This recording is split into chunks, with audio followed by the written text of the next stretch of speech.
Welcome to ચેતુસ kitchen. આજે આપણે બનાવીશું વ્રત કે ઉપવાસમાં ખાઈ શકાય તેવી રાજગરાની પૂરી, જે બિલકુલ પાણીનો ઉપયોગ કર્યા વગર જ આજે આપણે લોટ બાંધશું છે। એમાં પાણીનો ઉપયોગ કરવાનો જ નથી, એવી રીતે મસ્ત એવો લોટ બાંધી અને પૂરી તૈયાર કરશું અને સરસ રસાવાળું ફરાળી શાક પણ બનાવશું। તો એના માટે આપણે અહીંયા અડધા કપ જેટલો આપણે બટેકાને ખમણી લીધા છે, અડધો કપ, અને એક ટમેટું સુધાર લીધું છે। અહીંયા આપણે અડધી ચમચી જેટલા મરી પાવડર લીધો છે, એક લીલું મરચું ઝીણું ઝીણું આપણે સુધારી લીધું છે, અને એક કપ આપણે રાજગરાનો લોટ લીધો છે, જે એકદમ સરસ ઝીણો આવે છે એનો આપણે ઉપયોગમાં લેવાનો છે। અને શાક માટે આપણે 4 બટેકા બાફી લીધા છે। અહીંયા એક બટેકું બાફેલું હતું, એને આપણે ખમણી વડે ખમણી અને અડધા કપ જેટલું આપણે અહીંયા બટેટાનું ખમણ લઈ લીધું છે, એટલે કે બાફેલા બટેકાનું ખમણ લીધું છે। તો આપણે એક કાથરોટની અંદર આપણે લોટ લઈ લેશું, એમાં આપણે મરી પાવડર અડધો ઉમેરશું અને અડધો શાક માટે બચાવશું। આટલું આપણે જીરું ઉમેરશું, મસળીને જીરુંને ઉમેરી દેશું।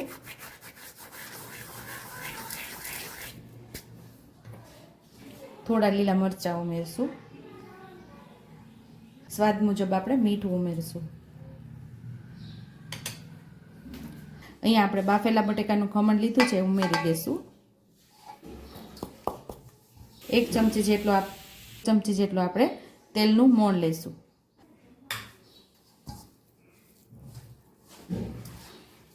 હવે આપણે લોટને બાંધી લઈશું। જરૂર પડે તો પાણીનો ઉપયોગ કરવાનો, નહીંતર આનીથી જ આપણે, જોકે આજે પાણી વગર જ આપણે લોટ બાંધવાનો છે, એટલે આની અંદર જ આપણો લોટ બંધાય છે। અહીંયા 1 કપ લોટની સામે અડધો કપ આપણે બટેટાનો માવો જોઈએ છે। મીડિયમ સાઇઝના 2 બટેકા હોય તો અડધો કપ જેટલો આપણે માવો તૈયાર થઈ જશે। અને મસ્ત એવો આપણો લોટ બંધાઈ ગયો છે। તો હવે 1 ચમચી તેલ ઉમેરીને આપણે પૂરી પણ તૈયાર જ કરી લઈશું। આ લોટને આપણે રેસ્ટ થવા નથી દેવાનો।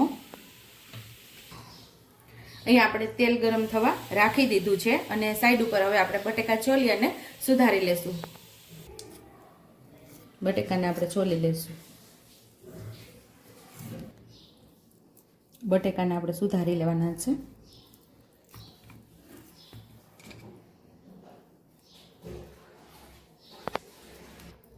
ગેસ ઉપર આપણે તપેલી રાખી દીધી છે ને 1 નાના ચમચા જેટલું તેલ ઉમેરેલું છે, અને હવે આપણે બટેકાનો ફરાળી શાકનો વઘાર કરશું। અહીં આપણું તેલ સરસ ગરમ થઈ ગયું છે, તો નાની ચમચી જેટલું જીરું ઉમેરશું। જે વસ્તુ તમે ફરાળમાં ન ખાતા હોય તમે અહીંયા સ્કીપ કરી શકો છો। અડધી ચમચી જેટલી હળદર ઉમેરશું અને ટમેટાનો વઘાર કરી દઈશું। લીલા મરચાં પણ ઉમેરી દઈશું।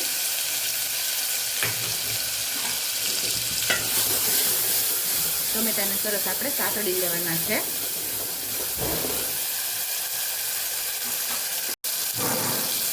એક ચમચી જેટલું લાલ મરચું પાવડર ઉમેરશું। જે પ્રમાણે તમારા ઘરમાં તીખાશ ખવાતી હોય એ પ્રમાણે લાલ મરચું પાવડરનો ઉપયોગ કરવાનો।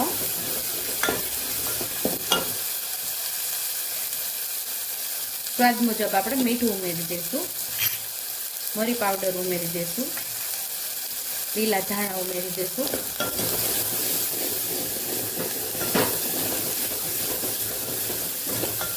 અહીંયા આપણે બટેકા ઉમેરી દઈશું, બટેકાને સાતળી લેશું।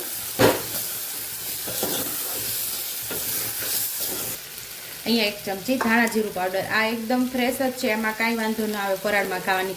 ધાણા અને જીરું જ ખાંડેલા છે, એટલે આખા લીલા ધાણા ખાતા હોય એ જ ધાણા સૂકવેલા આપણે પાવડર તૈયાર કરેલો, એટલે આ તો ફરાળની અંદર ખવાય। છતાં તમે ન ખાતા હોય તો તમે સ્કીપ કરજો। અને અહીંયા આપણે અડધા ગ્લાસ જેટલું પાણી ઉમેરી દઈશું।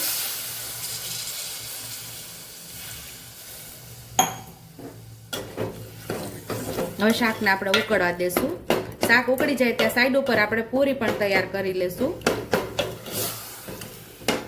તો અહીંયા આપણે લુવા કરી લેશું। આપણે આની અંદર બટેકાથી લોટ બાંધીએ, રાજગરાના લોટને બટેકાથી લોટ બાંધીએ ને તો એમાં બાઇન્ડિંગ આવી જશે, થોડી ચીકાશ આવે છે, એટલે આ પૂરી આપણી ફાટતી નથી। એકલા રાજગરાની પૂરી આપણે બનાવીએ તો એ પૂરી ફાટી જશે, આ પૂરી જરાય નહીં ફાટે। તો અહીંયા આપણે જરા પણ બિલકુલ પાણી ઉમેર્યા વગર જ આ લોટ બાંધેલો છે। કેવો મસ્ત એવો લોટ તૈયાર થઈ ગયો છે એકદમ। તો હવે આપણે પૂરી વણી લઈશું।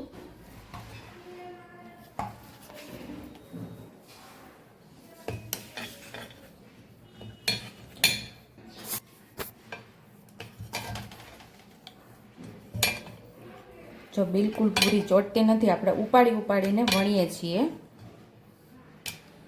સાઈડ ઉપર રાખી દઈશું. પાછી બીજી પણ પૂરી આપણે વણી લઈશું સેમ એ જ રીતે.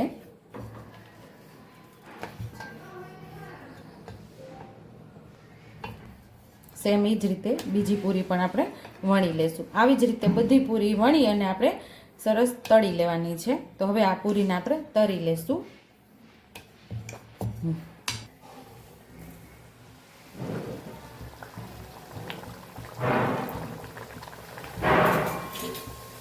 તેલ આપણું અહીંયા સરસ ગરમ થઈ ગયું છે.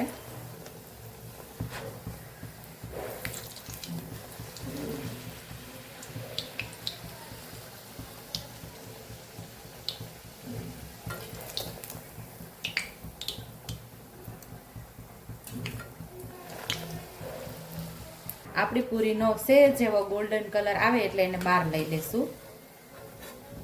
આવી રીતે તેલને સરસ આપણે નિતારી લેશું.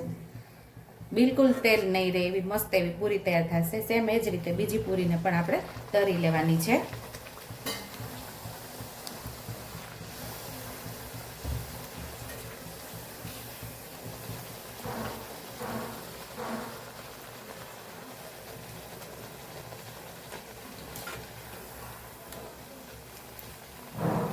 તો આવી જ રીતે આપણે બધી પૂરી વણી અને તળી લેવાની છે. ટેસ્ટી એવી રાજગરાની પૂરી અને ફરાળી શાક તૈયાર છે અને બટેકાની વેફર. આની રેસીપી તમને આપણી ચેનલ ઉપર મળી જશે. જો તમને મારી રેસીપી પસંદ આવી હોય તો મારી રેસીપીને લાઈક કરજો, શેર કરજો, સબસ્ક્રાઈબ કરજો, બેલ આઇકોનને દબાવતા ભૂલતા નહીં અને કમેન્ટ બોક્સમાં કમેન્ટ કરજો કે મારી રેસીપી કેવી લાગી. તો આવજો.